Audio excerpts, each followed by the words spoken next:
Now I'm really excited to see Kevin Durant potentially, not that I'm happy that his teammates are injured.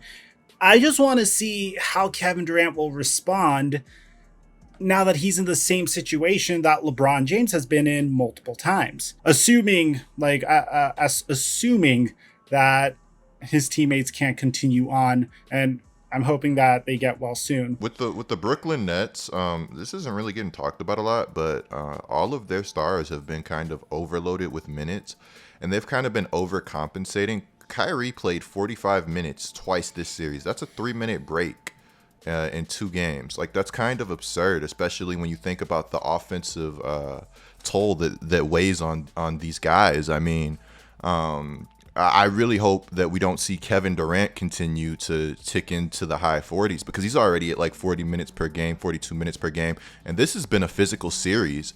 They've been letting a lot go, and I think PJ Tucker and the Milwaukee Bucks are making a note to rough up the Brooklyn Nets a little. So, I am a little worried about, the whole injury bubble surrounding this series. Yeah, especially when you're considering the fact that Kevin Durant literally had an Achilles, like, is coming off of an Achilles tear from, the beginning of the year. He came back from an Achilles tear. And then if you just think back to the way the man tore his Achilles to begin with, he had a calf strain in his final playoff run with the Golden State Warriors. He pushed the issue a little bit. As a result, he got hit with probably the worst injury that you could get hit with in basketball. Now, it was on his non-shooting leg, so it's a little bit better, but it's still something that I could imagine at least KD looking at his teammates as like a little bit of a cautionary tale, saying, hey, like, don't push it. We have plenty of more playoff runs in us, possibly. You don't want to risk it all for the very first one.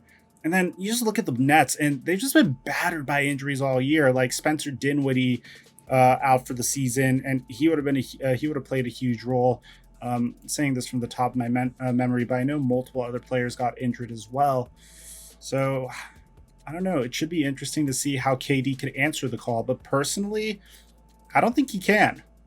If he goes in this alone, like, I'll say this on this pod, if it's just Kevin Durant and there's no Harden or no Kyrie, I don't think he makes it out of the series. I think the Brooklyn Nets lose.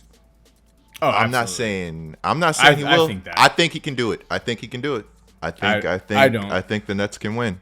And I thought the Bucks were going to win this series. I think Harden's playing tonight, so whatever Harden gives them,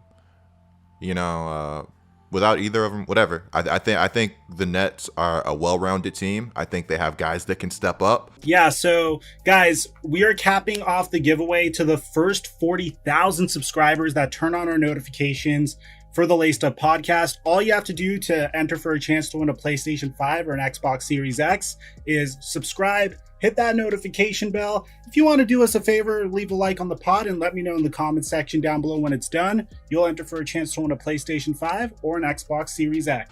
I think Mike James is fully capable of stepping into a bigger offensive role. I think Joe Harris is capable of stepping his game up a little bit. Blake Griffin, we all know that Blake's been pretty good throughout these playoffs.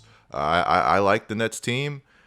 I'm not 100% sold on the Bucks, which is weird to say because I had the Bucks initially winning this series. So, it sounds crazy saying that, but I think Kevin Durant, I think he's that guy. Obviously, you can't do it by yourself. It's going to take multiple efforts, but I think there's a chance.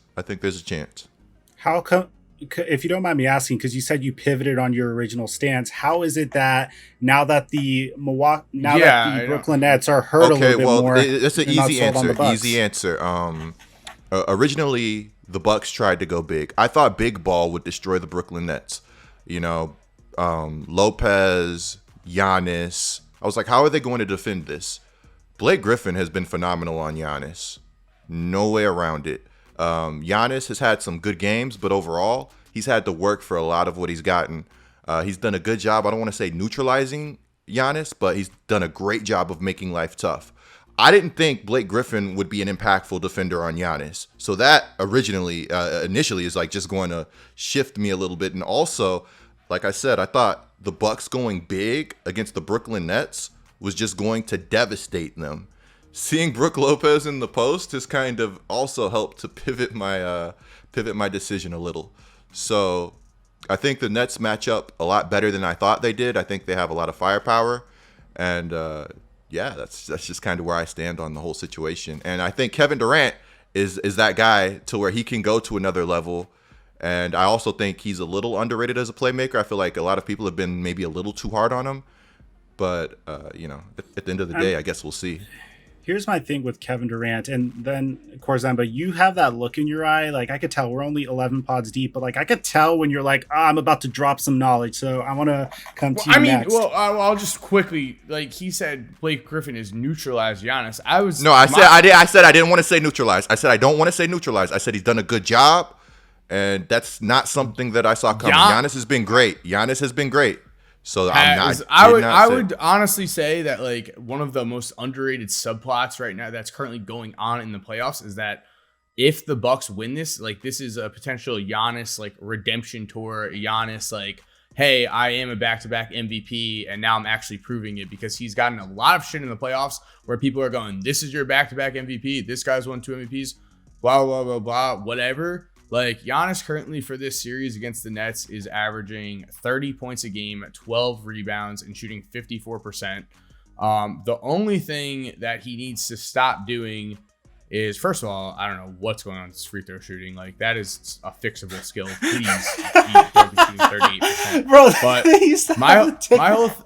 my whole thing is like, honestly, like when the 3 ball is not falling for him, just stop. Like especially when you're walking up the court and you're shooting like the wide open 3 at the top of the key. He is missing that top of the key 3 at such an alarming rate. He's currently shooting 1 for 5.3, less than 20%.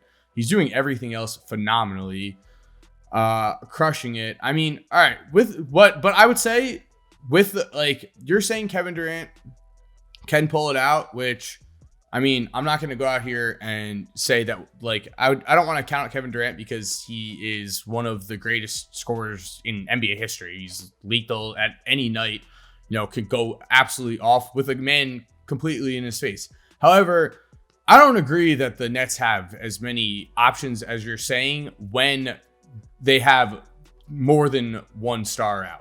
Okay, yeah, when Kyrie or Harden is playing along with Durant, or Kyrie or Harden are playing, I think all those Nets options and Harden's playing tonight, and Harden is supposed to be playing tonight. We'll see. We'll see. We'll see how that goes. He could also play and end up playing 14 minutes, or he could play and be showing noticeable. To add on, but we weren't talking.